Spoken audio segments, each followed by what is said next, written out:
Hello everyone, this is Mr. Rivera again with another video. Today I want to do part 4 of the competencies. If you have not seen part 1 to 3, part 1, part 2, and part 3, go ahead and check out those videos. It's going to be in the description. I wanted to continue with the competencies this part. We're going to do part 7, competency 7 and 8. Now the reason I haven't updated any of the videos because I thought you were not going to be interested in these videos, but I have gotten so far positive feedback, so I wanted to continue with this parts. So I apologize in advance for having taken so long for uploading this video, and I hope this is helpful for y'all. But before that, I want to go over the competencies that we have. If you look at our website, this website right here, we're going to be covering competency 7 and 8. Now this website will be linked there in the description also, that way y'all can see what competency 7 and 8 require and what they're talking about, because as you know, the PPR exam is 100 questions long, and they contain 13 competencies. Again, today we're doing competency 7 and 8. And if this video gets positive feedback and I get more comments and more subscriptions, I'll continue positive to competencies 9 and 10. But enough of that. Let's continue with today's video. Now, today we're going to talk about competency 7, which talks about domain 3 was implementing effective responsive instruction and assessment. Competency 7 says that the teacher understands and applies principles and strategies for communicating effectively in various teaching and learning contexts. Now the reason I'm showing this page is because it's really important to know the competencies by memory in order to know how to answer a question, because sometimes you're going to have questions that you're going to have to always like two answers that are right, but the one that's going to be correct has to do with the one that aligns with the competencies.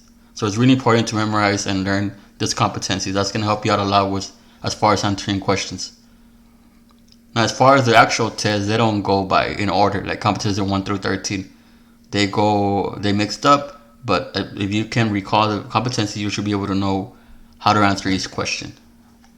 Now, competency 8 says that the teacher provides appropriate instruction that actively engage students in learning process. So let's go ahead and start with today's parts.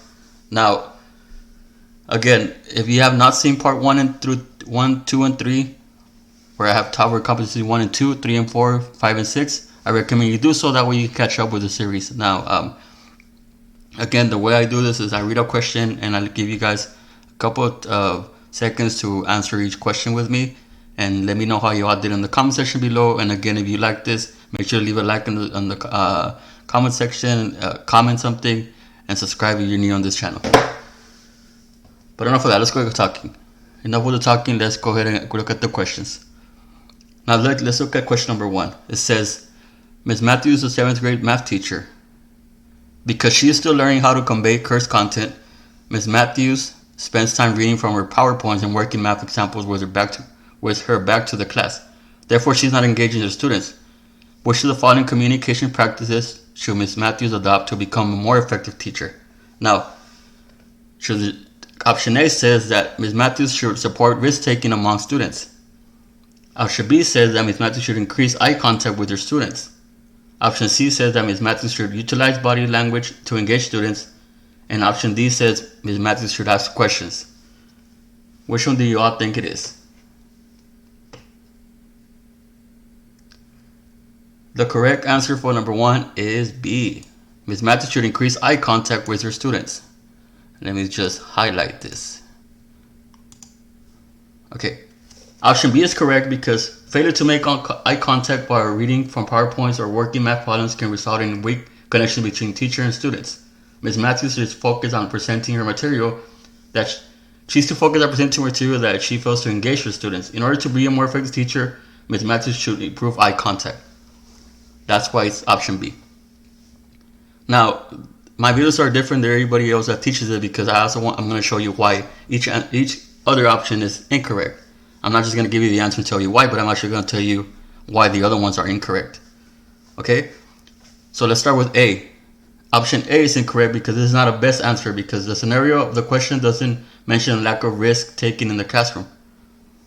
So this is not the best scenario. And again, we refer back to competency 7 and what it reads, and that way you can know how to answer that one. Let's look at option C. Option C is incorrect because eye contact, posture, facial expressions, proximity, and touch are examples of body language effective teachers use to communicate with students. This is not the best answer because eye contact needs to be singled out from the list to address the questions correctly. Now, you see B and C seem correct, but in this case, eye contact is more effective rather than using body language to encourage students, which includes eye contact. And option D is incorrect because this is not the best answer, because Ms. Matthews needs to make connections with her students, and she can do this by making eye contact. So the correct answer for number 1 is B. Ms. Matthews should increase eye contact with her students. Let me know how y'all did on that one. Let's go to number 2. Now this is rather long question, so let's look at the whole question and let's see how you can answer it. One of Ms. Mendoza's 10th grade social studies class was working on the unit involving community relations. One of the students cuts himself slightly on the piece of beer bottle on the school grounds. When Marcos goes back to class, he and others were complaining about how some people in the school and community don't respect the school and throw a lot of things on the school grounds. The trash on the ground was unsightly and dangerous. What do you think we can do? Asked Ms. Mendiola. Several students suggested the following. We could spend some time during lunch picking it up. We could ask other classes to help. Or we could draw some signs to put in their neighborhood to ask people not to throw trash in our school. Ms. Mendiola was pleased to the question. It sounds like your commitment to the community has really improved since we have begun this unit, she said. We need to get started with the reading in the book now. Turn your pages to page 65. Now, Ms. Mendoza makes a great chance for development of her students by. So this is the questions you're going to get. How does she make a great chance for development of her students by what? Is it A, not encouraging the discussion of social responsibility and initiative? Is it B, not engaging in problem solving in real life problem? Is it C, not assessing whether students were intellectually stimulated by the lesson? Or is it D, ignoring the teachable moment? Which one do y'all think it is? Now let me see if I can show you the whole screen, but it's a big question, so I don't know if all of it will come out. There you go. So this were the answer choices. Which one do y'all think it is? And let's go back to the way it was. Let's go to, there you go. The correct answer for number 2 is B, not engaging in problem solving in a real life problem. Now this one was rather hard for me because I thought it was also D, but again, if you refer back to the competency 7, you will know that it's answer letter B instead of D. So answer B is correct because engaging in an activity that requires working in groups with peers is supportive of acquiring or enhancing skills in collaboration, forming a consensus, and problem solving. In addition, the solutions suggested by the students would have made a definite impact on their community as a result of the team effort. So the correct answer for number 2 is B. Now again, let's look at the other answer choices and see why they're wrong. Option A is incorrect because although it's a good answer, it's not the best answer. Having discussion is a good start, but actually getting involved in solving a real problem hinges on collaboration, supportive interaction that should be fostered in classroom environment. So it shouldn't stop at just a discussion. It's also an acting. Option C is incorrect because even this option benefits the teacher though. Whether the lesson she puts together in fact stimulates the students intellectually effective of her effort. However, if it does nothing in terms of establishing the classroom climate, the emphasis is collaboration and supportive interaction by the students. So this actually benefits the teacher and not necessarily the students all the time. And option D is incorrect because although this is a good answer, it is too vague. Like it's too big. The teacher did ignore a teachable moment, but that moment is identified in option B, which is the best answer. So again, although D is a good answer, option B aligns with competency 7 because option D is too vague, like it's too big. Like, you know what I'm saying? Even though she ignored a teachable moment, option B is better than option D. So this is where you're gonna have trouble. You might have trouble because option D is also a good answer, but option B aligns with competency 7. So the answer for number 2 is B, not engaging in problem solving a real life problem. Let me know how you did on that one. Let's go to number 3. Okay, let's move on. Question 3 says, which of the following statements reflects appropriate teacher questioning strategies? Is it A, the teacher provides 3 to 5 seconds of wait time after asking a question? Is it B, the teacher provides 1 to 2 seconds of wait time after asking a question? Is it C, the teacher turns an unanswered question to another student? Or is it D, the teacher should ask questions of those who are capable of answering the questions? So which one reflects appropriate teaching questioning strategies based on competency 7? Because that's what we're focusing on, right? Which one do y'all think it is? The correct answer for number 3 is A. The teacher provides 3 to 5 seconds of wait time after asking a question. Now, option A is correct because providing 3 to 5 seconds of wait time is appropriate because this resulted in higher quality student responses. The student has enough time to think about their answers, and they know you expect them to respond. Option B is incorrect because 1 to 2 seconds is not enough wait time. Increasing wait time will result in higher quality student responses. So 1 to 2 seconds is not enough time for them to think about it and then think how to answer your question. So the answer A is more appropriate than letter B. Option C is incorrect because the teacher should prompt the student with additional questions or cues before turning to another student. You gotta give everyone the same amount of time to be able to answer. And option D is incorrect because teachers should call on students to hold them responsible for learning and to promote active listening. So I know sometimes we're guilty of, when you do the student teaching or when you're learning the observations, you want to ask the students that know the most, and you know that they know, so that you know that you're not going to have trouble with them because they're going to answer quickly. So that's where we pick them the most, but we should actually let everyone think because of so many students take different times to answer the same question. It might take you 2 seconds, it might take another student 5 seconds to be able to answer a question or to process it because everybody processes at different times. So the correct answer for number 3 is A. The teacher provides 3 to 5 seconds of wait time after asking a question. Let me know how you all did in number 3. Let's go to number 4. Okay. How are you all doing so far? I think this is competency 7 and 8 are usually not the hardest one, but they're so close to each other as far as like the answers that usually you think like all of them are correct. But again, you got to refer to the competencies to be able to know which one to answer. Okay, let's go on. Number 4 says, Ms. Clarice, a 3rd grade language arts teacher, wants to encourage the students to write haiku poetry. She demonstrates several poems showing examples on the smartboard. The class as a whole writes several poems under the guidance of the teachers. Ms. Clarice next explains how the students will be composing their own haikus. The teacher's likely purpose for using the digital board and demonstrating the strategy poetry writing is to: is it A, integrate technology into the lesson? Is it B, model and communicate expectations? Is it C, encourage students to become poets? Or is it D, to provide samples of students' work for the class poetry book? Which one do y'all think it is?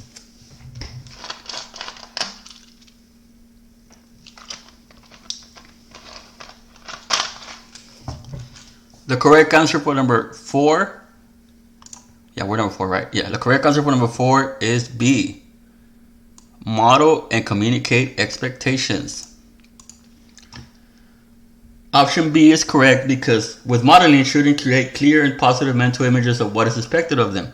They do the noticing themselves, which builds up their powers of observation and their analysis and communicate skills. In addition, because they get immediate practice, they gain quicker expertise and stronger mastery of the procedures or skills being taught. So option B is correct. Let's look at the other questions, why they're wrong, the other answer choices, I'm sorry. Option A is incorrect because the digital board used by the teacher in the classroom is just a positive tool for demonstrating a most important skill, and that is how students should compose their own haikus.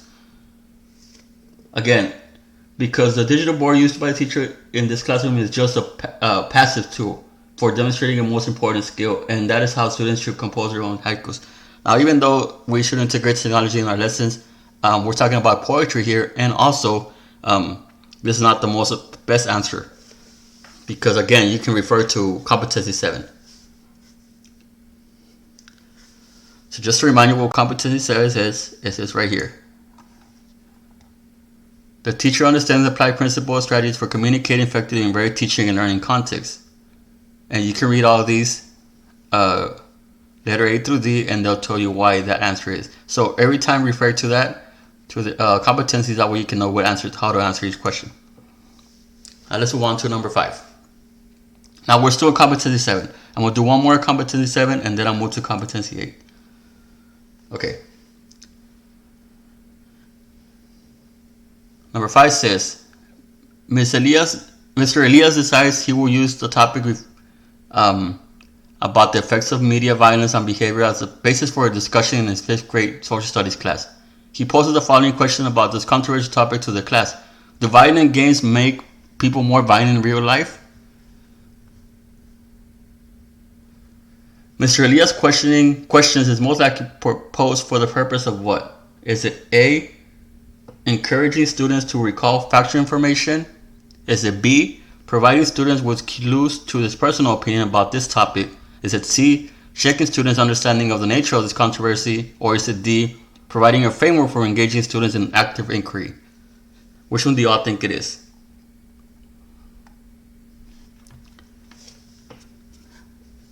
The correct answer for number 5 is D, providing a framework for engaging students in active inquiry. Option D is correct because this question is meant to provide a framework for engaging students in active inquiry during the ensuing class discussion. Option A is incorrect. Again, let's look at the other answer choices, because the question is one that elicits divergent thinking, not factual recall. Divergent thinking requires critical thinking skills. Factual recall requires the lowest level of cognitive demand. Option B is incorrect because teachers should encourage students to be independent thinkers and does not give them hints about what to think. And option C is incorrect because the teacher question is not asking about what the students already know about the controversy. The teacher questions are designed to create a climate of inquiry. The teacher does not have a single right answer to this question in mind, but rather wants the students to explore and develop their own ideas about the topic. So the correct answer for number 5 is D.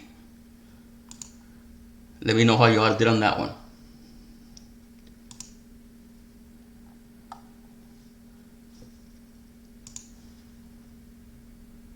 Okay, let's move on to question 6. Now this is going to talk about competency 8.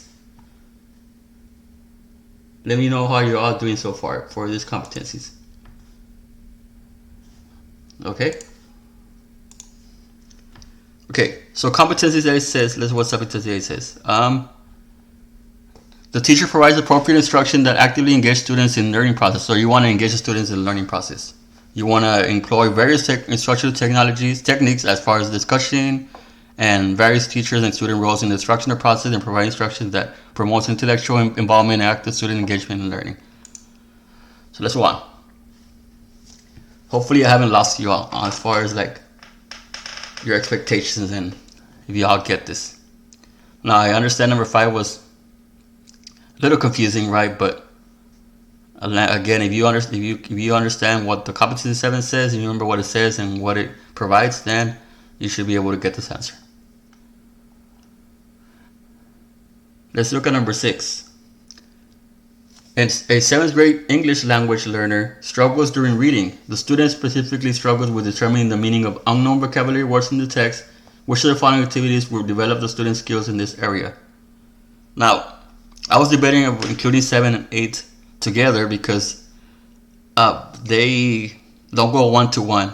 So one of them talks about something and this talks about something else. So, but I had promised everyone I was gonna do competency 7 and 8 together. So that's why I combined them each. So let's move on. Let's just look at this question.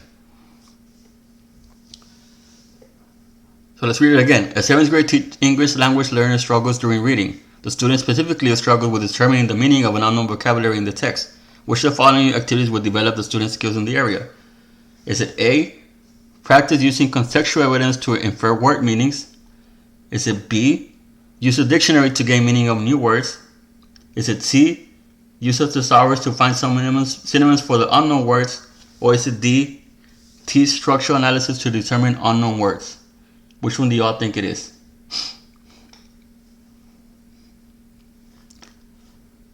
The correct answer for number 6 is A. Practice using contextual evidence to infer word meanings. The teacher goal, answer A is correct because the teacher's goal is to help the students understand vocabulary in text, and one effective way to help the students become an independent reader is to teach the use of context clues in determining word meanings.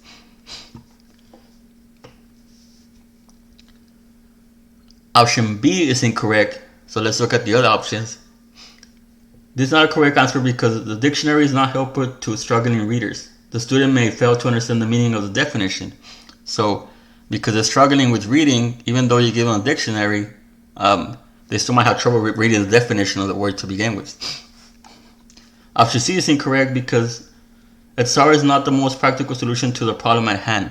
So, thesaurus is not, finding synonyms is not the best solution to this problem that the student is having. And option D is incorrect because structural analysis may not help determine the meaning of some words. However, structural analysis is helpful in determining which meaning prefixes, suffixes, roots. Use contextual clues to help a student infer meaning. So again, structural analysis may not help determine the meaning of some words. However, structural analysis is helpful in determining word meaning as far as like the prefix, the suffixes, and the roots. Using context clues helps the student infer meaning. So the correct best answer choice for this one is option A. Practice using contextual evidence to infer word meanings. Let me know how y'all did on number 6. 3 more. Let's move on to number 7. Now this one is a very small question. Let's look at number 7. Mr. Rogers, a 7th grade English teacher, told his students they would have no homework for the week if they passed all their exam. The teacher was using what? Now, in order to answer this question, you gotta understand what each word means. You gotta learn what classic conditioning is, extrinsic motivation is, intrinsic motivation is, and positive reinforcement. Now, I'm sorry if I'm not pronunciating correct, but again, this is what you have to learn as far as not memorize, but learn this vocabulary. Because it's going to be really hard to memorize everything. It's better to learn it.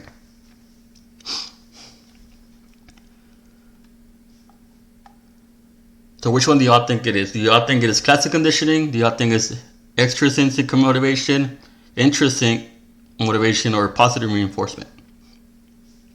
Again, the question was, Mr. Rogers, a 7th grade English teacher, told his students they would have no homework for the week if they passed all their exam. The teacher was using what? Which one do y'all think it is? The correct answer for number 7 is B. Extrinsic motivation. Option B is correct because this scenario reflects intrinsic motivation, where students are motivated to perform a behavior to earn a reward or avoid punishment. So that means that you are motivated to have a certain behavior to get a reward and avoid punishment.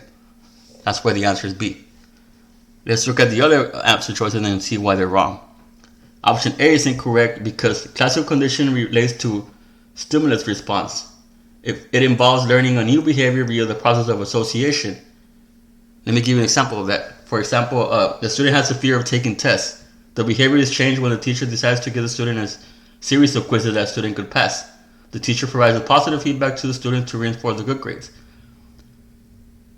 So, one of the examples of classical conditioning is, let's say you have a student that has troubles with tests. You just give them different quizzes. Like you break down the test in smaller quizzes, and you give them feedback of how they're doing on the test, on the quizzes. That way, when they actually have the actual exam, they'll have a better understanding and have lesser fear when taking the test. And that is classical conditioning, if you understand that. Option C is incorrect because intrinsic motivation comes within the individual. For example, someone might be intrinsic motivated because they lack the feeling of success. When students enjoy scholastic tasks, they are intrinsically motivated to do well. Teachers should create classroom environments that provide students with opportunities to engage in interesting, personally relevant, challenging activities. So this more has to do with with their inner motivation. And option D is incorrect because although this is a good answer, it's not the best answer because it does not always involve reward. It could be a smile or a simple praise from the teacher. So in other words, positive reinforcement does not always involve a reward, because sometimes you can just be with just smile or say good job or a simple praise from the teacher. That can also be a positive reinforcement. So the best answer for number 7 is B, extrinsic motivation. So again, if you have trouble with this one, just look at the vocabulary, but hopefully with me giving you all these examples of what each one means, you'll be able to remember this and make it relevant to your life. That way you can answer this when you take this question on the actual exam. Now let's look at number 8. This is also competency 8. So the math teacher at the high school is trying to get her students to become self-motivated learners. Each year she has a group of students who do not do homework. She knows that many of them are good students and that their neglect for homework is causing them to have lower grades in math when they could be earning. She wants to use reinforcement to modify the behavior and motivate students to learn for the sake of learning and do well in math. What is the best procedure for her to try? Now, I've noticed that this has happened to me also, where when I'm teaching and I have basically a lot of students that they don't want to do homework because they have other classes, especially in high school scenarios where they have like 9 periods or 8 periods. They already have a lot of homework from other teachers, so sometimes they get demotivated because it's too much work. And if they miss a day or two, they fall way behind. So what is the best procedure for her to try, for the teacher to motivate them to learn? Because that competency 8 says motivation to learn. Is it A, use tangible rewards to motivate her students to do well in the math? Is it B, begin with verbal praise early in the semester and then add extrinsic motivators for the students who are not doing well in math? Is it C, begin with intrinsic rewards early in the semester and gradually decrease the amount of reinforcement as students do well in math? Or is it D, begin with extrinsic rewards early in the semester and gradually through praise increase the students' intrinsic motivation to do well in math? Again, you see here intrinsic motivation and you also see extrinsic rewards. So which one do y'all think it is for this one? The correct answer for number 8 is D.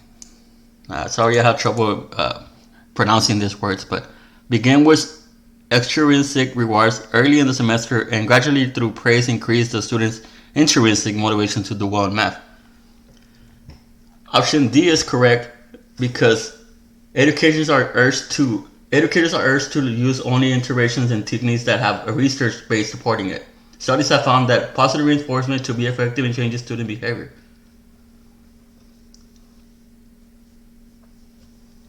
So that's how positive reinforcement helps here, because it shows that it has helped with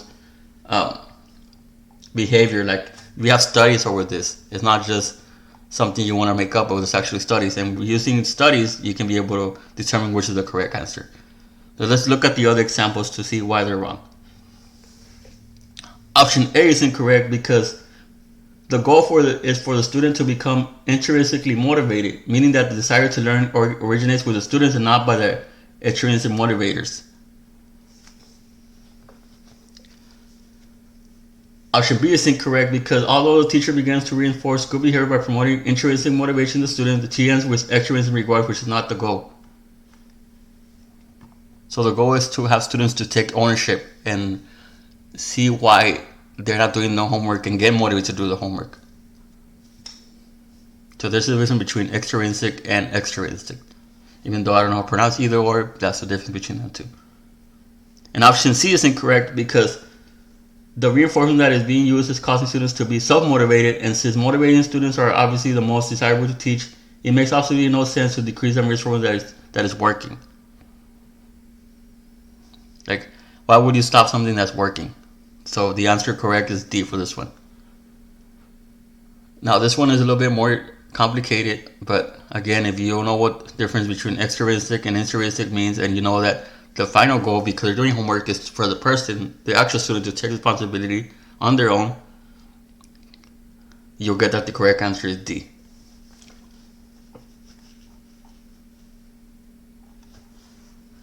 Two more questions. Let's move on to number 9.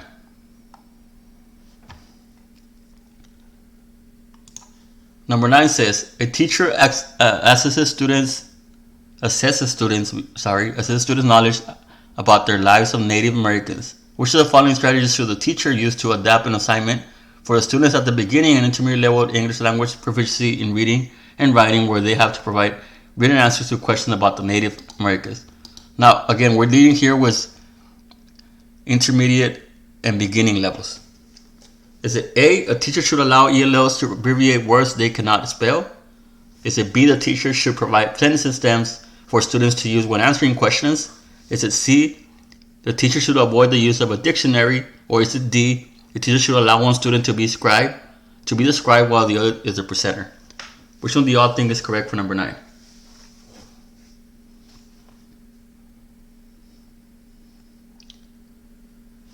The correct answer for number 9 is B. The teacher should provide sentence stems for students to use when answering questions.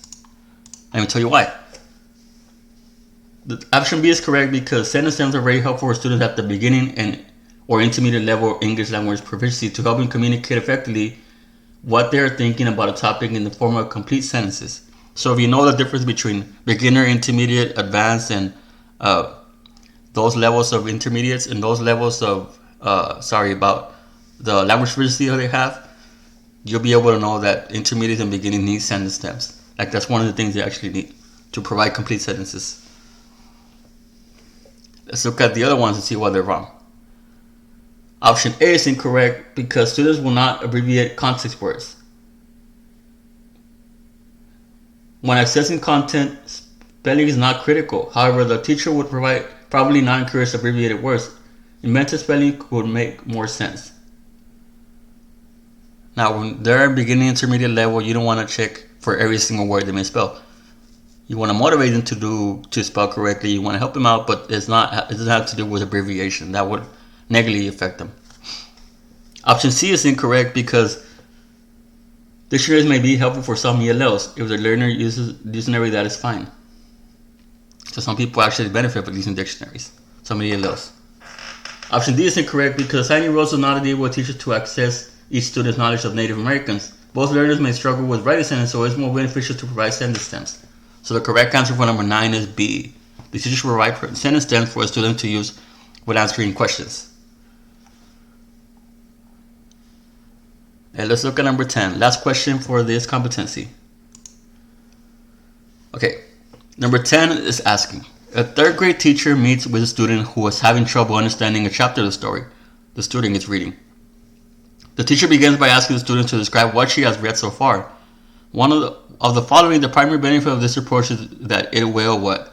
Is it A, help the teacher provide instruction that is responsive to the student's specific needs? Is it B, prompt the student's developmental of sense of ownership of her own learning? Is it C, encourage the students to apply higher order thinking skills to the task? Or is it D, promote the student's awareness of her own learning strengths and needs? Which one do y'all think it is for number 10?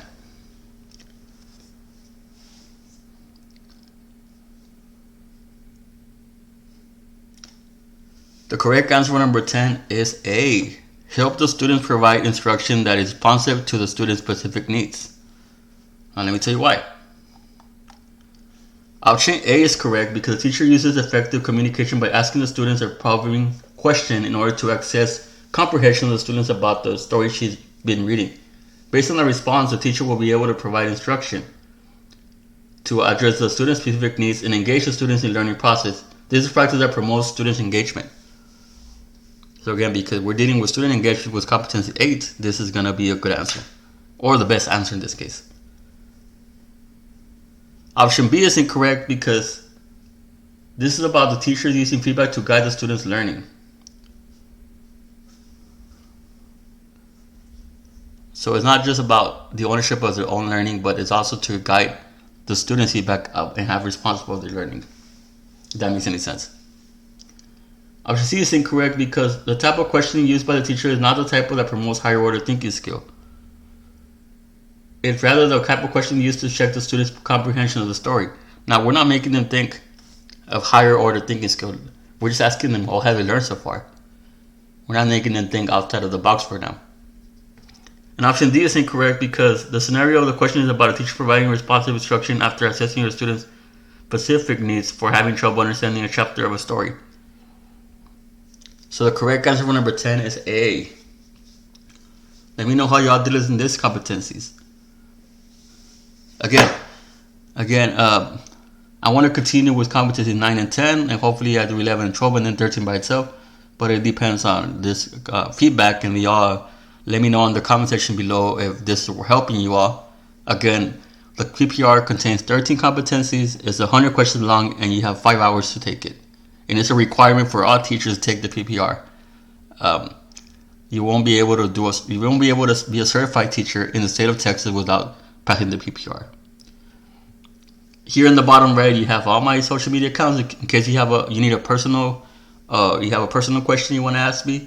You have my YouTube, that's obviously this one. You have my Twitch, which is Pilo's Black, and you have my Facebook, which is my page, Real Tech Pilo.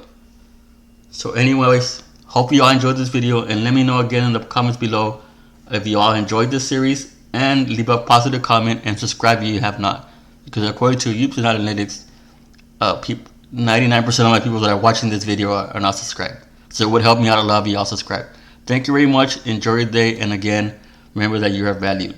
Thank you.